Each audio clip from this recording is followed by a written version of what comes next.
Gospodine Isuse, na posljednjoj večeri dao si nam najveći dar, samoga sebe u Euharistiji. Zahvaljujemo ti što ostaješ s nama u svakom svetom sakramentu.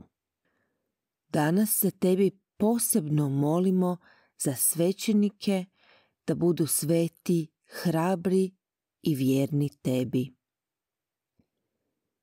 Nauči nas ljubiti do kraja, kao što si ti oprao noge svojim učenicima, daj da i mi budemo kruh ljubavi za druge. Amen.